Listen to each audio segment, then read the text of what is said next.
On a chilly autumn evening, in the heart of New York City, an old and forgotten auction house was hosting its final sale.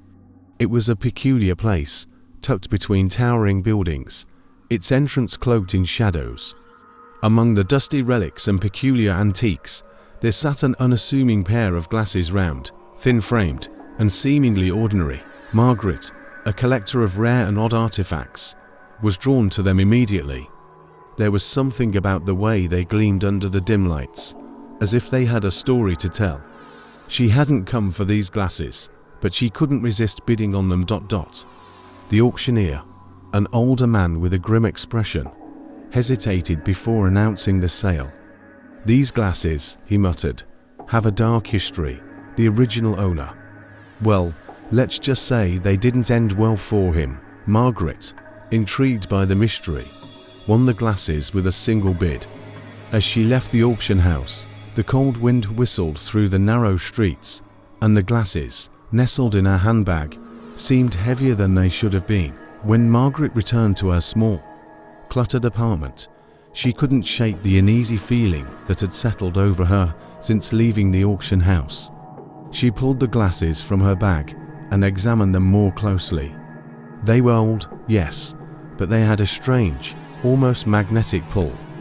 Curiosity got the better of her, and she slipped the glasses on. At first, nothing seemed out of the ordinary. But then, the world around her began to shift. The walls of her apartment seemed to warp and twist, and suddenly, she wasn't in her apartment anymore. She stood in a dimly lit room that reeked of mold and decay. The furniture was old, covered in dust, and the air felt heavy, oppressive. Margaret heard faint whispers and distinct voices calling her name. She ripped the glasses from her face, gasping for breath. The room snapped back to normal, her apartment as it always was, but Margaret knew something was wrong. The glasses had shown her something, a glimpse of another time, or perhaps another reality.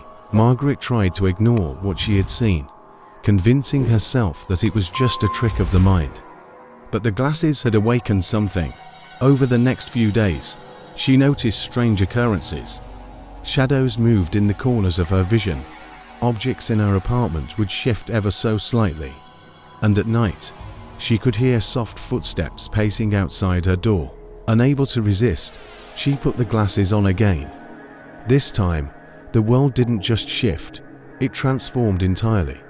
She was standing in what appeared to be an old Victorian house, its wallpaper peeling, the air thick with dust. The whispers returned, louder now, more distinct. One voice stood out, a man's voice. "Help me. You have to help me." Margaret yanked the glasses off, trembling. Each time she wore them, the visions became clearer, more real. And each time, the voice grew more desperate. Margaret couldn't stop herself. She researched the glasses, trying to uncover their origins. After days of digging, she found a lead. The glasses had once belonged to a man, Dr. Edward Hawthorne, a wealthy Victorian-era physician who was obsessed with the occult. Hawthorne had been found dead under mysterious circumstances in his mansion, clutching the glasses in his hand. The local legend was that Hawthorne had been conducting forbidden experiments, trying to peer into the world of the dead. His death, however, was ruled as suicide.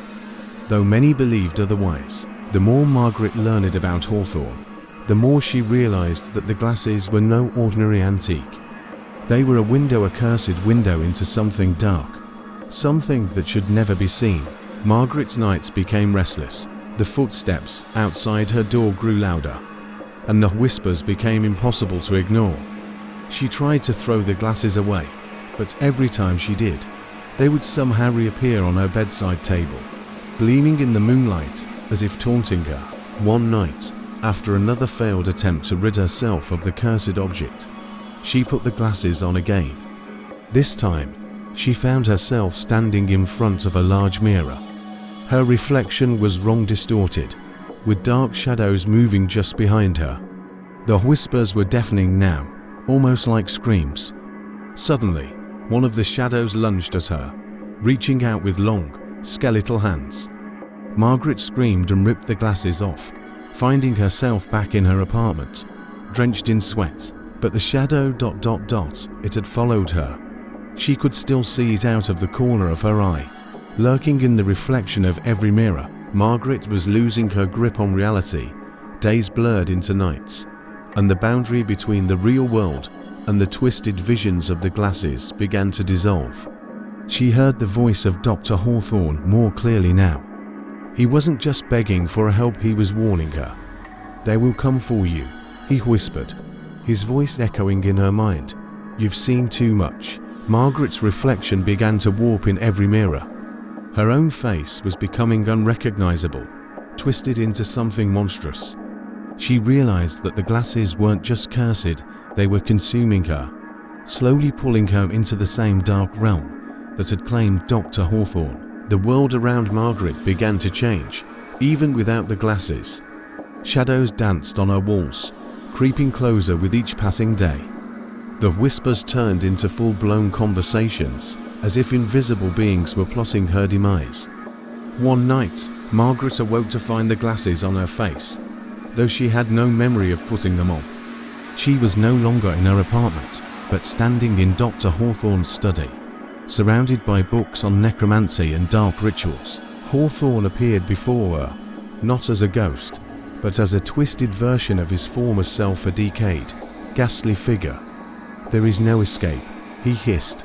"You are the next. The glasses choose their victims, and now you belong to them." Margaret's friends began to notice her strange behavior. She became reclusive, refusing to leave her apartment. They would call, but she wouldn't answer. And when they visited, the place felt unnaturally cold, the air thick with an unexplainable dread. She tried one last time to get rid of the glasses, driving to the nearest bridge and hurling them into the river. But as she drove back, she glanced in the rearview mirror and saw them, lying on the back seat, as if they had never left her. Desperate, Margaret turned to the occult. She found an old book at the town's rare bookstore, filled with ancient rituals for exorcising cursed objects. In the dead of night, she lit candles around the glasses, chanting the incantations she had found. But something went terribly wrong. The shadows in her apartment came to life, swirling around her in a vortex of darkness. The voice of Dr. Hawthorne was louder than ever, shouting at her to stop.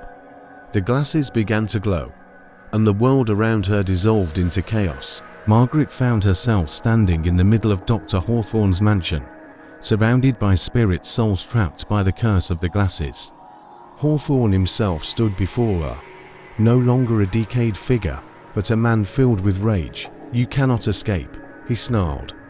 "You belong to me now, just like all the others." Margaret realized late that the glasses weren't just a window, they were a trap, a prison for souls that Hawthorne had bound through dark rituals. In her final desperate attempt to break free, Margaret smashed the glasses. But instead of shattering, they absorbed the blow, glowing brighter than ever. The spirits around her wailed, and the shadows closed in. With no other option, Margaret put the glasses on one last time, accepting her fate. The next day, Margaret's apartment was found empty. No trace of her remained, except for a pair of old, thin-framed glasses sitting on her bedside table, waiting for their next victim. And somewhere, in the shadows of the mirrors, her reflection still lingered, watching,